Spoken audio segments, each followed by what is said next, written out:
Celtics free agency, Bombshell, Kuminga, DeRozan, Beal, and a big three trade? Boston. We need to talk. Excited. In just 72 hours, the Celtics went from a quiet offseason to being at the center of four massive storylines that could reshape this roster. A former lottery pick just hit the market. A future Hall of Famer is ready to sign in green. A $342 million star has Boston in a bidding war with Miami. And yes, there's a blockbuster trade proposal that could hand Jayson Tatum a brand new big three. If you're a Celtics fan, this is the video you've been waiting for. I'm breaking down every move, what it means for Banner 19, and why this stretch might be Boston's biggest since the Drew Holiday trade. Curious? Welcome to Celtics Daily Hub. Hit subscribe bell, and let's dive in. Jonathan Kuminga. The wild card Boston could actually land. Let's start with the story that's been generating the most buzz around the league right now. And it involves one of the most polarizing young players in basketball, Jonathan Kuminga. Here's the situation. Kuminga spent this past season with the Atlanta Hawks after leaving Golden State. And despite flashing some real promise, Atlanta made the decision to decline his team option for next season. That move instantly made Kuminga an unrestricted free agent, and one of the most fascinating names still available on the board. Now here's where it gets interesting for us. Bleacher Report's Dan Favale just ranked Kuminga as the second best free agent still on the market, and he specifically named the Boston Celtics as one of the best possible landing spots, right alongside the Lakers, the Bucks, and the Timberwolves. Think about that for a second. Boston, named as one of the best fits for a former lottery pick who is still just 23 years old. Now, before we get too far ahead of ourselves, let's talk about why this is complicated. Because Kuminga is not a slam dunk signing, and Favale was very clear about that. The reported asking price earlier in free agency was $14 to $16 million a year, and according to Favale, that number is basically a fantasy at this stage of the offseason. His exact words were that cap space and exception spending around the league have dried up, and Atlanta is close enough to the luxury tax line that a sign and trade taking back money almost certainly isn't happening. So what does that mean practically? It means Kuminga's markets is shrinking, his leverage is shrinking, and teams like Boston, who are dealing with their own second apron restrictions and can't just throw big money around, suddenly become a lot more realistic. Favale even pointed out that with flexibility-starved teams like the Lakers and the Cavaliers also circling, Kuminga might not have a choice but to sign a cheap, prove-it deal just to find a home. And if that happens? Favale's take was blunt. Just about any squad should welcome the dice roll under those circumstances. Now let's talk about why this actually makes sense on the floor for Boston specifically. Kuminga is a legitimate athletic marvel. Drafted 7th overall back in 2021, he's flashed genuine star power at times, explosive first step, elite finishing at the rim, and flashes of two-way upside that made Golden State reluctant to give up on him for years. Across 5 NBA seasons, he's averaging 12.5 points, 4.2 rebounds, 1.8 assists, and 0.6 steals a night, while shooting just over 50% from the field. The concern, and it's a real one, is the three-point shot. He's hitting just 33.2% from deep for his career. But here's the thing, Favale's report specifically says that if Kuminga can get back to hitting catch-and-shoot threes at a respectable clip while actually taking more of them, then the rest of the package becomes way easier to overlook. And on a Celtics team that spaces the floor as well as anybody in the league around Jayson Tatum, that's exactly the kind of environment where a streaky shooter can get comfortable. Remember, Boston still has that final open roster spot to fill. This isn't a hypothetical scenario where they'd need to clear a body first. This could happen right now, today, with the stroke of a pen if the price is right. Now let's be real with each other for a second. Celtics Nation, Kuminga is one of the more polarizing players in this entire league. Warriors fans have debated his role for years. He's talented enough to headline a trade package, but inconsistent enough that some executives around the league still question whether he'll ever put it all together. That's exactly why he's still unsigned this deep into the summer. But here's my honest take. On a cheap, short-term, prove-it deal, this is close to a zero-risk swing for Boston. Worst case, he's a deep bench athlete who gives you energy minutes, Best case, you found a 23-year-old reclamation project who thrives in a winning culture and turns into a legitimate rotation piece for a championship contender. Danny Ainge made a career out of bets exactly like this one. So keep an eye on this. Kuminga's price tag is collapsing in real time, and Boston has both the motive, an open roster spot, and now, according to national reporting, the fit. DeMar DeRozan to Boston. Two separate reports say the same thing. All right, Celtics Nation, this next story is the one that has fans the most fired up because it's not just one report. We're seeing this from multiple angles now, and they're all pointing in the exact same direction. DeMar DeRozan to the Boston Celtics. Let's set the scene. Nearly 2 months ago, DeRozan was waived by the Sacramento Kings. He had a partial guarantee left on his deal, and rather than fight over it, DeRozan and the Kings worked out a release so he could find a new home before the season starts. That move instantly made the six-time All-Star one of the most attractive names still sitting on the free agent board. And the interest has been real. According to ESPN's Shams Charania, DeRozan has already generated interest from the Miami Heat, the Denver Nuggets, the Cleveland Cavaliers, and the Washington Wizards. 4 different teams, all viewing DeRozan as a high-profile, proven scorer who could slot in at a team-friendly price. That's serious competition. But here's the twist. Despite all of those teams reportedly being in the mix, Bleacher Report's Dan Favale isn't picking any of them. He's predicting the Boston Celtics, a team that wasn't even in that original group of suitors, to be the ones who ultimately land DeRozan. And when you actually read his reasoning, it's hard to argue with. Favale's exact point was this: so much attention gets paid to what DeMar DeRozan can't do. He can't hit threes at volume. He doesn't spend a ton of time playing off the ball. He's not walking into a Defensive Player of the Year conversation. Fair points, all of them. But Favale flips the script. He says we need to spend more time appreciating that a guy in his late 30s remains an absolute walking bucket, night in and night out. And the numbers back that up in a big way. DeRozan has missed just 13 combined games over the last 3 seasons. 3 seasons. He's had more than 10 did-not plays only twice in his entire career. This is a guy who shows up every single night. And offensively, he's averaged over 20 points per 36 minutes on better than 50% shooting inside the arc for 7 straight seasons. Favale points out that the only other players who've done that while qualifying for the scoring leaderboard are Nikola Jokic, De'Aaron Fox, and Boston's very own Jaylen Brown. Let that sink in for a second. That's the tier DeRozan's mid-range scoring efficiency lives in. Now, here's why Boston specifically makes sense. Jayson Tatum is looking for another proven veteran to lean on after the departure of Jaylen Brown, and DeRozan would give this offense a completely different dimension. A bucket getter who can create his own shot in isolation, someone who thrives in exactly the kind of tough, playoff-style, half-court possessions where Boston has occasionally struggled to generate offense when the threes aren't falling.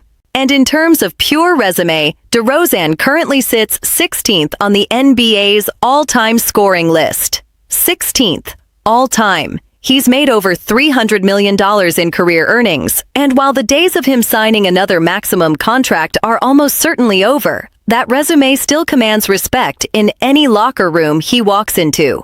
Now, is there a red flag here? Yes, and it's a fair one.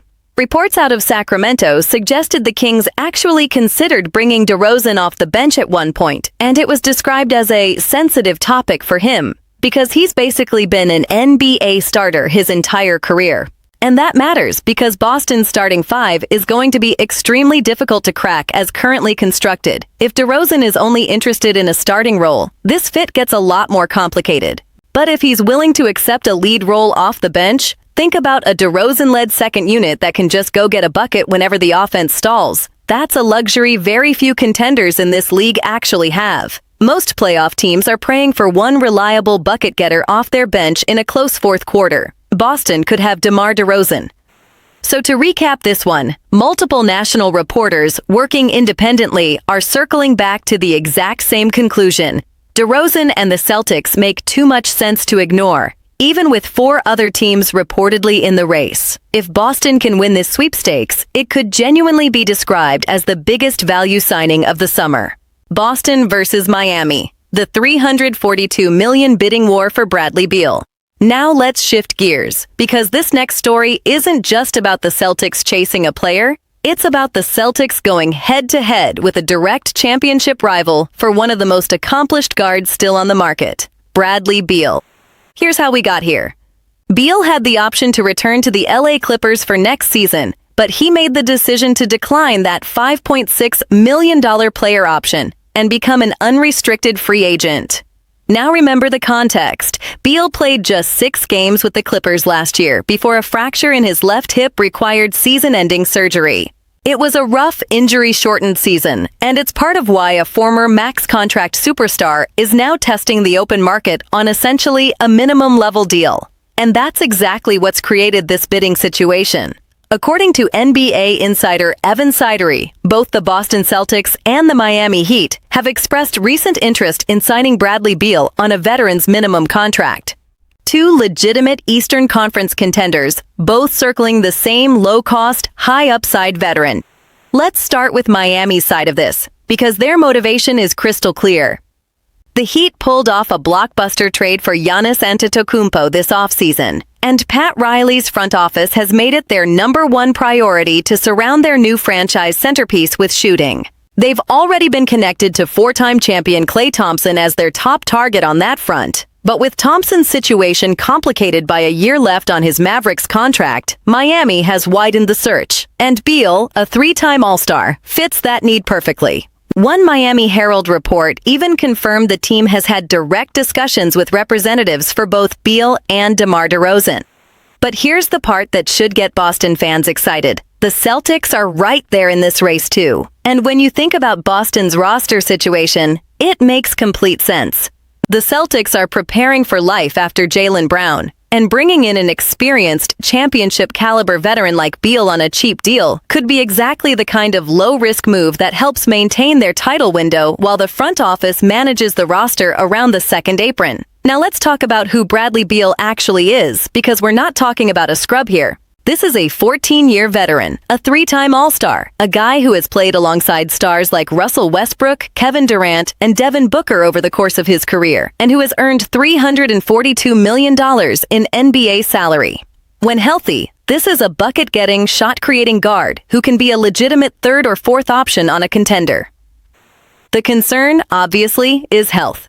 Beal has dealt with significant injury issues over the last several seasons, and last year in particular was about as rough as it gets. But on a minimum salary, prove-it-type contract, the risk here is incredibly low for either team. And the reward by a healthy Bradley Beal providing shooting, shot creation, and championship experience could be massive. So picture this scenario for a second. Boston, fresh off losing Jaylen Brown, lands a 3-time All-Star for essentially pennies on the dollar, slots him in alongside Jayson Tatum, and instantly has one of the best value additions of the entire offseason. That's the pitch. And right now, according to multiple reports, it's genuinely between Boston and Miami for his signature. This is a storyline we need to watch closely over the next few weeks, because whichever team wins this sweepstakes could be getting real championship-level value on a minimum deal. The bold trade proposal, a new big 3 with Franz Wagner. All right, Celtics Nation, we're saving the most explosive story for last, because this one isn't a free agency rumor. This is a full-blown trade proposal that would completely reshape the Celtics roster, and it involves a rising star in Orlando, Franz Wagner. Here's the shape of the proposed deal. Boston would send out Derek White and young big man Chris Senac Jr. to the Orlando Magic. In return, the Celtics would receive Franz Wagner, a 24-year-old forward who's already shown legitimate all-star upside next to Paolo Banchero. Let's start with why Boston would even consider this. Yes, losing Derek White would sting. He's been one of the most valuable two-way pieces on this roster for years, and he's a fan favorite for good reason. But the trade logic here is straightforward. Boston would be swapping a 32-year-old defensive specialist for a 24-year-old with legitimate superstar potential. That's buying low on youth and ceiling, even if it means taking a short-term step back defensively. And there's real precedent for why this kind of move matters. Just look at the last two NBA champions. The New York Knicks won it with OG Anunoby as an elite two-way wing. The Oklahoma City Thunder won it before them with Jalen Williams playing that exact same role. In both cases, that wing was arguably even more valuable to the title than the team's primary superstar ball handler. Boston knows this blueprint intimately because they won their own championship a few years back with two versatile wings in Jayson Tatum and Jaylen Brown. Brown is gone now, replaced by an older Paul George, and this trade would be a direct attempt to inject that exact kind of two-way athletic youth back into the equation. There's also a domino effect here that's fascinating. This trade would immediately empower Peyton Pritchard into the starting point guard role, a job he's more than earned with his development over the last couple of seasons. And Wagner, who's an excellent high IQ passer in his own right, would bring a completely different offensive dynamic to a starting lineup that would read Pritchard, Paul George, Wagner, Tatum, and either Neemias Queta or Mitchell Robinson at the 5. On paper, that's a group loaded with shooting, size, playmaking, and switchable defense. Now, let's flip over to Orlando's side, because understanding why the Magic would even entertain this is just as important. In Derek White, Jalen Suggs, and Anthony Black, Orlando would suddenly have one of the most versatile, defensive-minded backcourts in the entire league, with multiple players big enough to play together at once. And there's a mentorship angle too. A champion like White could be exactly what a still-developing player like Anthony Black needs around him. But the real motivation for Orlando is money. The Magic currently have a staggering amount of their cap tied up in this core. Paolo Banchero at $41.5 million, Wagner himself at $41.7 million, Desmond Bane at $39.4 million, Jalen Suggs at $32.4 million, and Wendell Carter Jr. at $18.1 million. That's an enormous financial commitment to a group that so far hasn't advanced past the first round of the playoffs. At some point, ownership has to start asking hard questions about that investment. And trading Wagner would be Orlando's way of clearly anointing Banchero as the unquestioned franchise cornerstone, while resolving any long-term questions about whether two ball-dominant forwards with overlapping skill sets can truly coexist. Now, is this trade actually happening tomorrow? Almost certainly not. This is very clearly presented as a bold, hypothetical proposal, not a done deal. But it's exactly the kind of blockbuster idea that shows you how national analysts view this Celtics roster right now. A championship-level core that's one or two aggressive, forward-thinking swings away from getting right back into title contention. So let's recap everything we just covered. Celtics Nation. Jonathan Kuminga's price tag is collapsing, and Boston is a named landing spot with a roster spot wide open. DeMar DeRozan, despite interest from 4 other teams, is being predicted by multiple national reporters to land in Boston. The Celtics are locked in a legitimate bidding war with the Miami Heat for 3-time All-Star Bradley Beal. And on top of all of that, there's a bold trade proposal on the table that would send Derek White to Orlando in exchange for a brand new Big Three built around Franz Wagner, Paul George, and Jayson Tatum. That is an absolutely stacked few days of Celtics news, and honestly, I don't think we're done. This front office has been aggressive before, and all the reporting suggests they're not done adding to this roster. Which one of these 4 storylines has you the most excited? Kuminga, DeRozan, Beal, or the Wagner trade? Drop your pick in the comments below. I read every single one, and I want to know what Celtics Nation thinks. If you enjoyed this breakdown, smash that like button, subscribe to Celtics Daily Hub if you haven't already, and turn on notifications so you never miss a story the moment it breaks. We've got more Celtics content coming your way very soon. Thanks for watching, Celtics Nation. I'll see you in the next one.